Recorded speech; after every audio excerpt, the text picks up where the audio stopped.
કેમ છો? મજામાં? સુવાક્યોની દુનિયામાં, સુવિચારની દુનિયામાં આપનું સ્વાગત છે.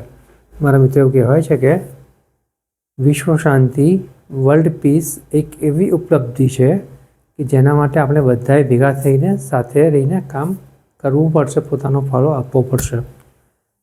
આવી જ કોઈ વાતને સુવિચાર તરીકે શ્રી સંજીવ સાહેબે ખૂબ સરસ રીતે લખ્યો છે. આજનો જે સુવિચાર છે તેનો વિષય છે વિશ્વ શાંતિ, વર્લ્ડ પીસ. સંજીવ સાહેબે લખ્યું છે કે કોઈ માણસની બુદ્ધિ બીજા લોકોને પ્રભાવિત કરવા માટે શા માટે હોવી જોઈએ? મિત્રો, વાત થોડીક ઊંડી છે, અટપટી છે અને એટલી જ મહત્ત્વની છે. એ જે વાત થઈ રહી છે તે શાંતિની છે, એટલે કે વિશ્વ શાંતિની છે, વર્લ્ડ પીસની છે.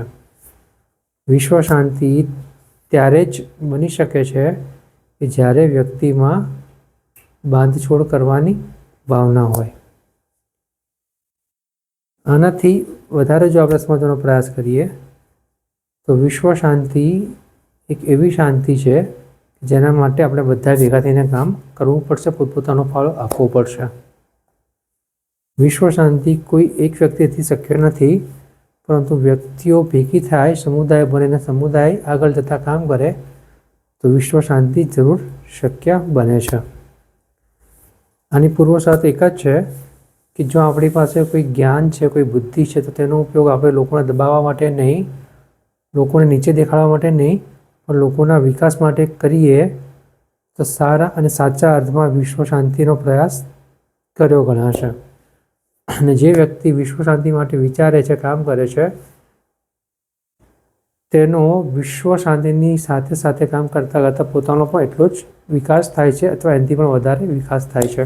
અને આ જે વિકાસ, આ જે ડેવલપમેન્ટ છે, આ જે અચીવમેન્ટ વ્યક્તિનું છે, તે ઘણું અમૂલ્ય હોય છે. બસ મારા મિત્રો, આપણે પણ વિશ્વ શાંતિનો આ ગુણ આપણા હૃદયમાં ઉતારીએ, આપણા મનમાં ઉતારીએ અને આગળ વધતા રહીએ. Thank you.